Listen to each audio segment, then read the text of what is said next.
Welcome to the market money magnet guys. आज यहाँ इस वीडियो में हम देखने वाले हैं 5 डिविडेंड स्टॉक जिनकी एक्स डिविडेंड डेट इसी वीक में हमें देखने को मिलने वाली है, यानी 1 जुलाई से लेके 4 जुलाई के बीच में। तो हम ये 4 स्टॉक देखेंगे, इनकी रिकॉर्ड डेट भी देखने वाले हैं, एक्स डेट देखेंगे, साथ ही साथ ये भी देखेंगे कितना ये इसने डिविडेंड दिया है और फंडामेंटली कौन सा स्टॉक अच्छा है।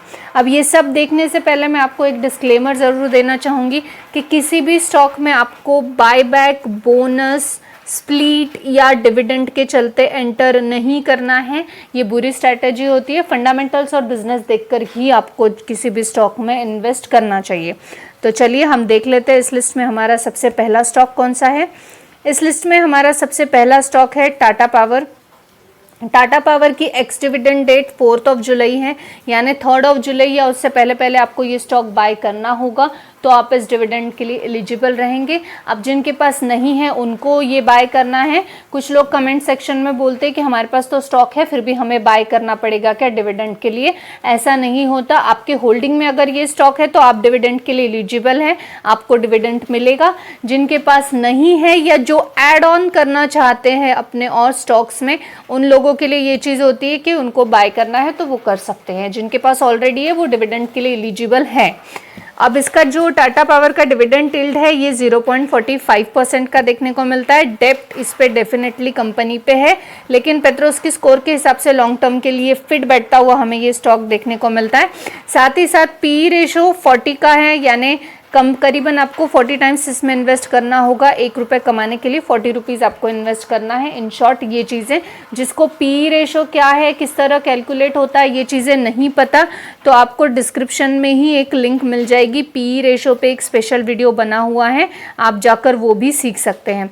टाटा पावर जो है इसने 2 रुपये पर शेयर का डिविडेंड अनाउंस किया है, यानी आपके पास 1 शेयर होगा तो आपको 2 रुपये मिलेंगे, 10 शेयर पे 20 रुपये और 100 शेयर पे आपको 200 रुपये करीबन टाटा पावर पे मिलने वाले हैं। इस लिस्ट में हमारा नेक्स्ट स्टॉक है सोलर इंडस्ट्रीज़। अब सोलर इंडस्ट्रीज़ की भी डिविडेंड की एक्स डेट जो है ये 4 जुलाई है, यानी 3 जुलाई या उससे पहले पहले आपको ये स्टॉक बाय करना है तो आप इस डिविडेंड के लिए एलिजिबल रहेंगे। इसका डिविडेंड यील्ड जो है 0.08% का देखने को मिलता है, बहुत मिनिमल डिविडेंड देता है। जो डेप्थ है ये कंपनी पे कम देखने को मिलता है। पेट्रोस्की स्कोर के हिसाब से लॉन्ग टर्म के लिए फिट बैठता है। लास्ट 5 सालों में इसका सेल्स ग्रोथ 20% से ग्रो होता हुआ हमें देखने को मिला है। अब अगर हम इसकी डिविडेंड की बात करें तो 8 रुपीज़ 50 पैसे पर शेयर का डिविडेंड इसने अनाउंस किया है, लेकिन ये डिविडेंड आपको 4 जुलाई से पहले पहले लेना होगा शेयर, तो ही आप इसके लिए एलिजिबल रहेंगे। इस लिस्ट में हमारा थर्ड और नेक्स्ट स्टॉक है बालाजी अमाइंस। अब बालाजी अमाइंस जो है इसकी भी एक्स डिविडेंड डेट 4 जुलाई है। इसका डिविडेंड यील्ड 0.48% का देखने को मिलता है। डेप्थ नहीं के बराबर इस पे देखने को मिलता है। सेल्स ग्रोथ 12% की है इसकी।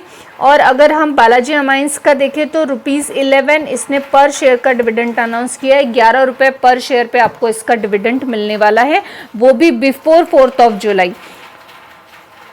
और इस लिस्ट में हमारा 4th स्टॉक है टाइड वाटर ऑयल। अब टाइड वाटर ऑयल का भी अगर आप देखेंगे तो 4 जुलाई ही एक्स डिविडेंड डेट देखने को मिलती है। डिविडेंड यील्ड 2.27% का है। ज़बरदस्त डिविडेंड यील्ड होने के साथ साथ कंसिस्टेंसी से डिविडेंड पेइंग स्टॉक ये है। इस पे डेप्थ बिल्कुल भी नहीं है, यानी डेप्थ फ्री कंपनी है, ये हम डेफिनेटली बोल सकते हैं। पेट्रोस्की स्कोर के हिसाब से लॉन्ग टर्म के लिए ये फिट बैठता हुआ हमें देखने को मिलता है। सेल्स ग्रोथ इसकी 7% ही है, लेकिन फिर भी कंपनी कंसिस्टेंसी से डिविडेंड देती है, यानी प्रॉफिटेबल कंपनी डेफिनेटली है। नेट प्रॉफिट 143 यानी 143 करोड़ का हमें देखने को मिलता है।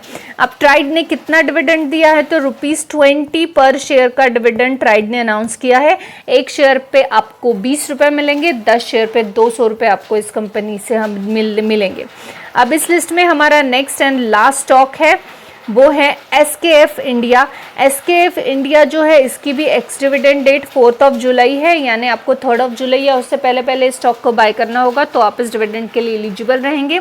इसका डिविडेंड यील्ड भी हमें 0.1% का देखने को मिलता है, यानी अच्छा डिविडेंड यील्ड डेफिनेटली देखने को मिल रहा है। ये कंपनी भी डेप्थ फ्री है। साथ ही साथ पेट्रोस की स्कोर के हिसाब से लॉन्ग टर्म के लिए फिट बैठती है। सेल्स ग्रोथ 9% का है, प्रॉफिटेबल कंपनी है। 552 करोड़ का नेट प्रॉफिट हमें देखने को मिल रहा है। साथ ही साथ डेट फ्री होने के साथ 500 करोड़ का प्रॉफिट, आप सोचोगे बहुत ज़्यादा नहीं है, लेकिन डेट फ्री होने की वजह से यही प्रॉफिट बहुत ज़्यादा देखने को मिलता है। एसकेएफ इंडिया ने 130 रुपीज़ पर शेयर का डिविडेंड अनाउंस किया है, लेकिन ये 130 रुपीज़ का डिविडेंड आपको तब मिलेगा जब 4 जुलाई या उससे पहले ये स्टॉक आपके होल्डिंग में होगा। यहाँ पे मैं फिर से आपको कहना चाहूँगी कि किसी भी स्टॉक को डिविडेंड के चलते या स्प्लिट या बोनस बायबैक के चलते इसमें इन्वेस्ट नहीं करना है। अगर आपका फंडामेंटल एनालिसिस का किया है, इसका बिजनेस अच्छा है, फ्यूचर ओरिएंटेड बिजनेस है, फंडामेंटली स्ट्रांग है, तो ही आपको किसी भी स्टॉक में एंटर करना है। अदरवाइज डिविडेंड के चलते स्टॉक में एंटर करना ये आपका हार्ड एंड मनी को लूज करने जैसा होगा सिर्फ। आई होप आपको इन्फॉर्मेटिव लगी होगी। Thanks for watching.